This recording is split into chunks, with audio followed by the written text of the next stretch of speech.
game. If Denzel isn't able to go Saturday, are you confident in his ability, and do you expect him to be used in a similar fashion, coming on the field with Jordan and Summer, with Jordan? Yeah, I'm confident. For a true freshman, he's got a lot of guts. He's got a lot of moxie. He's just talented, and he's shown the ability to make plays. So we're confident in putting him in there. I could see a similar situation. Rob Aller, Columbus Dispatch.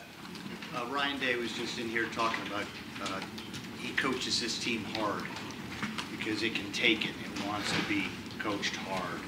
Have you noticed him being a little more fiery this year, A, and B, do different teams have different personalities like that based on, who the leaders are or whatever?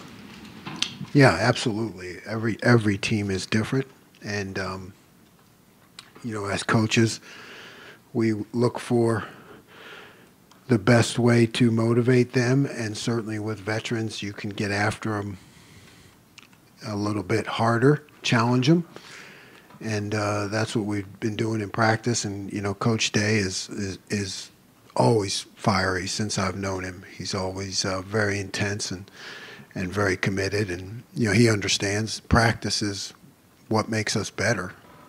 Particularly iron sharpens iron, so we really try to push them hard in practice. Fourth row middle, Pat Murphy, Jim, 24/7 Sports. Jim, I think it was after the Notre Dame game, someone asked you about like a bend, don't break defense, and you kind of pushed back on that pretty quickly.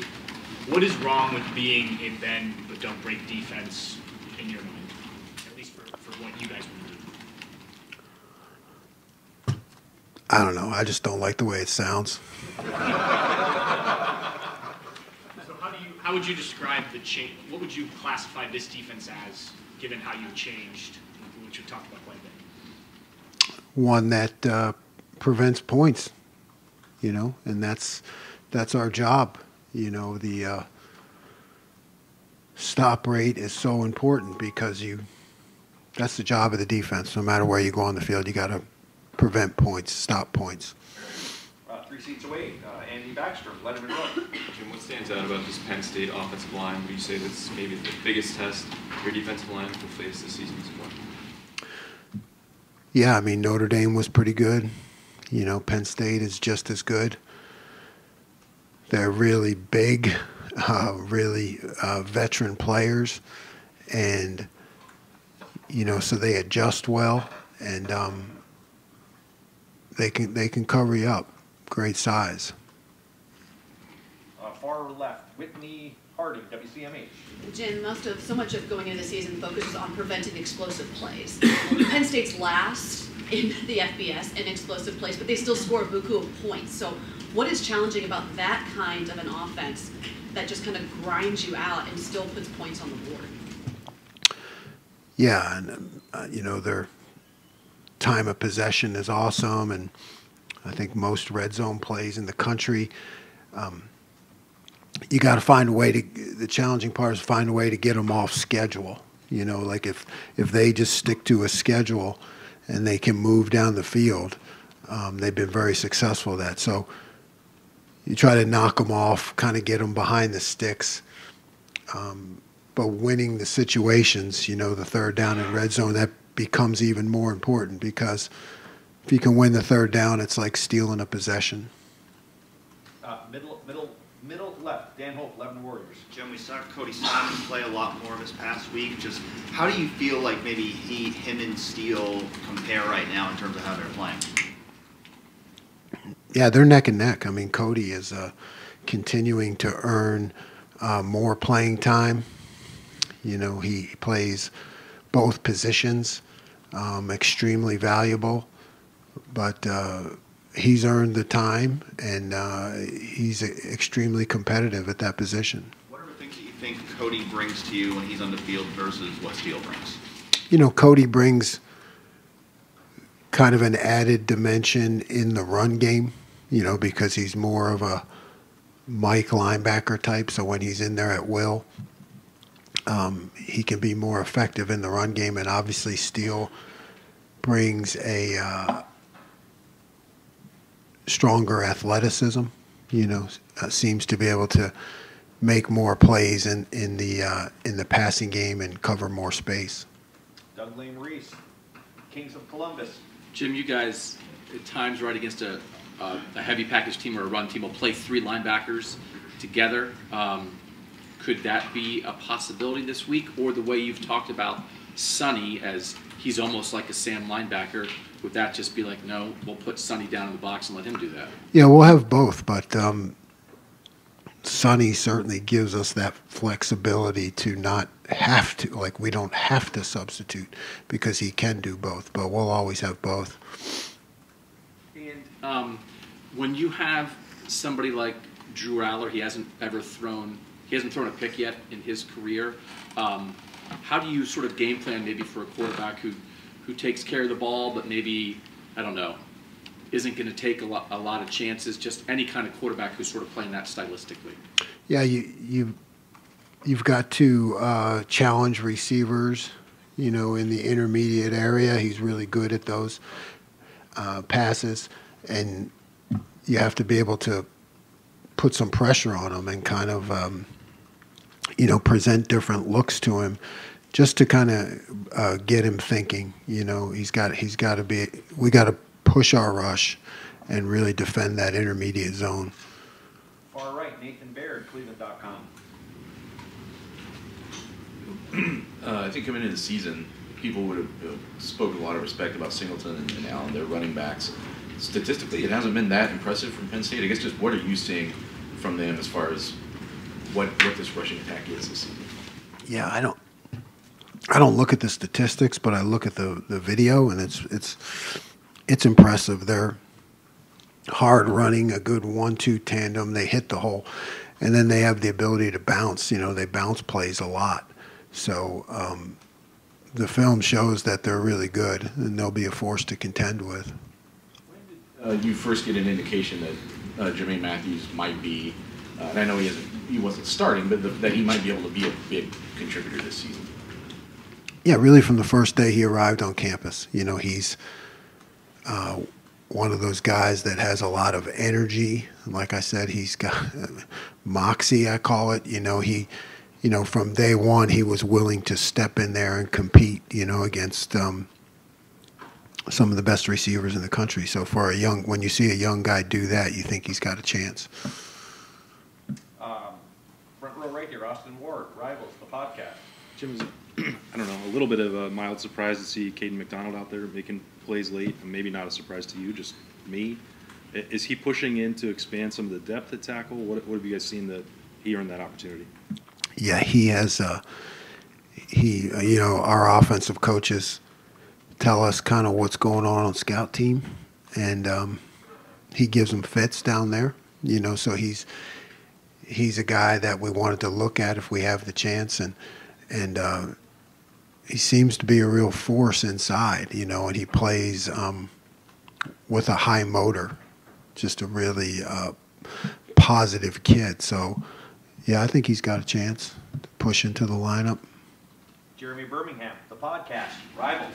Jim, it's sort of unusual sometimes to see a player do things that, like JT Tuimoloau used a spin move, I think, this year like 4 times, and every time he does it, it seems like it causes chaos for the quarterback and the offensive line.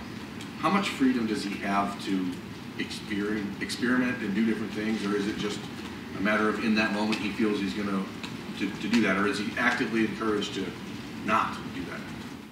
No, we like to let JT play because he's a guy who's going to come up. You've seen him come up with the big plays and the big moments. But there are calls that are different. There are defined rushes and things, and there are other calls where he knows that he can cut it loose, and do whatever he wants. Cameron T. Robinson, The Athletic. Jim, kind of going back on Cody and Steele. Coming into this year, you mentioned you wanted to rotate more at linebacker.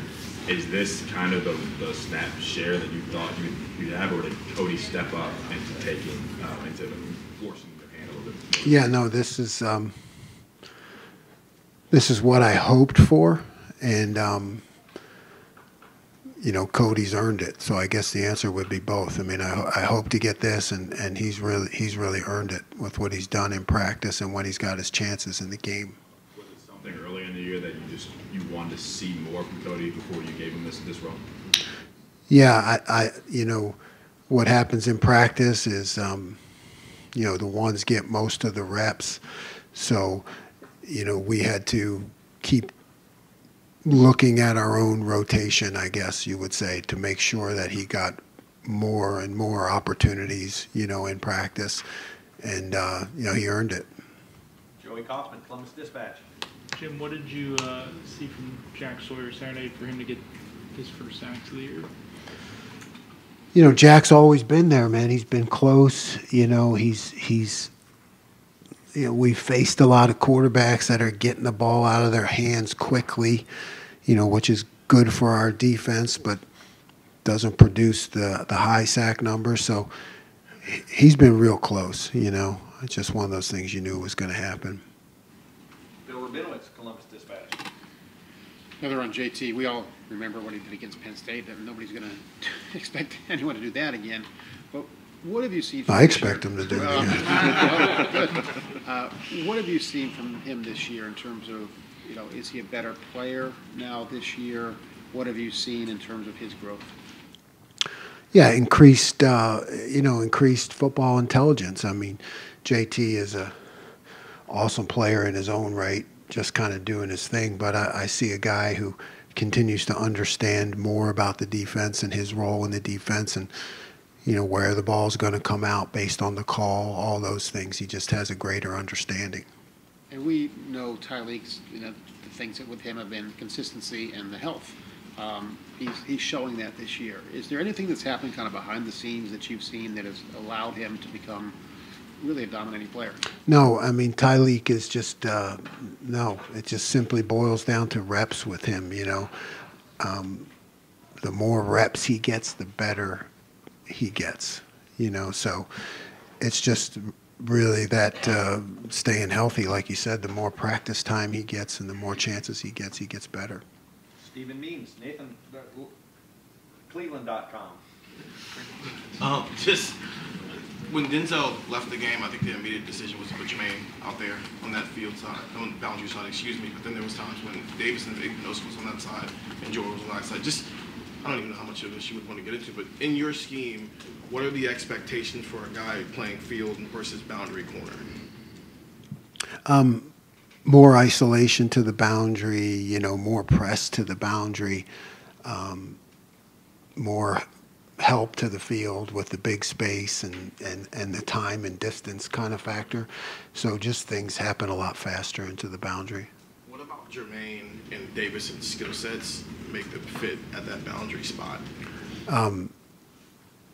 Davison is long, he's aggressive.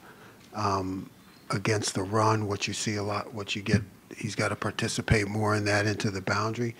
And Jermaine is just, he got moxie, you know what I mean? Said it like 3 times. He's just a guy you is going to compete, in those one-on-one situations. So he's a guy you can put pressure on. You need that moxie dog mentality to play that boundary position. Yes. Steve Hellway, 24/7 Sports. Yeah, Coach, I want to ask you, Purdue had 8 plays on their first possession, missed a field goal. Then the next 3 possessions in a row, you got 3 and out. And had a batted pass and a sack in there to kind of force the punt. It just felt, watching it, that Purdue, both offense and defense, got demoralized as that half went on and just were nowhere near as effective after that. How important was that to make those kind of negative plays and the value of just getting 3 and out and getting the ball back, field position, all of it for your team? Yeah, it's everything really. I mean, to be able to deliver the ball back to the offense, that's our job, as quickly as possible without points. So, and I think there's a lot of momentum. I try to, there's, like you said, there's a lot of momentum, for the team, fans, whatever, guys on the sideline. When the defense is producing like that, everybody feels better. And I don't discount that because, it just creates momentum. Tim May, Letterman Row on 3. Tim May Show. Thank you, Jerry. You like to use the word moxie. Does Tyleek Williams have moxie? I mean, what sets him apart right now of what he's actually physically doing on the field? Because it seems like every week he seems to be even more of a factor. Yeah, I'd say he definitely has moxie. He's got that, like, never gets down, really positive attitude, and combined with athleticism. I mean, that's the biggest thing I'd say about Tyler. It's athleticism. Like, he strong at the point of attack, yes, but I'd say his real strength is being able to get off of blocks. Yeah, step around, move around, stunt, use his hands. I mean, that's his real strength. And one other thing, these guys, the best defense I think they've gone against, maybe you might disagree, was Iowa this year. They threw the ball 43 times in that game. I mean, they're capable of lining up and just dinking and dunking, right? I mean, how do you prep for a team like that that's known kind of with those running backs, and yet Allar, and like Whitney was asking earlier, they haven't really cut him loose yet. I'm talking about throwing the ball deep. Just what's going on in your mind right now, like whirlwind kind of thing? Yeah. Stop everything. Prepare for everything. Stop everything. Have answers for everything. Yeah, that's basically it. But it shows they have faith in Allar. Oh, yeah. Yes. Yes. Yes. He's talented. He makes good decisions. I think they feel like they have a full complement of offense, and we need to have a full complement of defense. Got time for 2 more questioners. Tony Girdman, Buckeye Huddle. Jim, how valuable has Jordan Hancock been to this defense, and how much relief has he given you at that nickel position?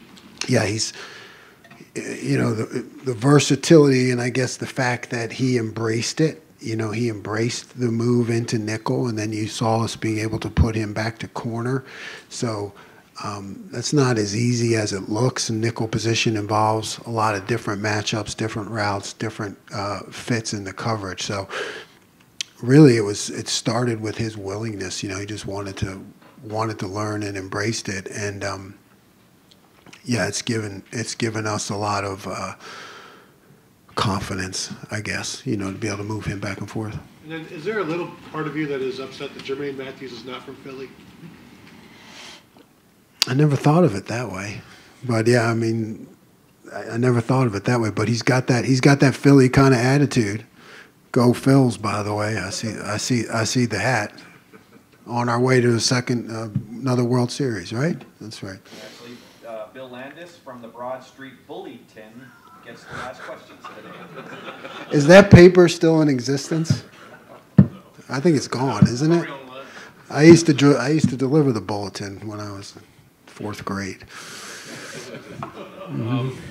The rate at which Tyleek is batting down passes at the line, is that just him being an athlete, or are you calling things to try to keep him in some of those? I wish I was calling. Yeah. Hey, call that bat down pass play. No. That is strictly Tyleek being an athlete. I think he had 3 last game. It's amazing, and what an effective factor for the defense. I think one time we busted a coverage. There was a guy standing wide open for the first down, and he batted it down. So that's invaluable. And just thinking about Jordan Hancock and Sonny Styles, I know you've talked about one of the streamlined things for Sonny. Is there any part of you that is hopeful that maybe you can get to the point where those two can play together, or is that not something you want to overload Sonny with? Yeah, I think that would. I think it's a possibility. But yeah, I just go back to you have to pick and choose your moments because they're both making really good progress. So it's always that balance of how much to overload them with and how much just to let them play.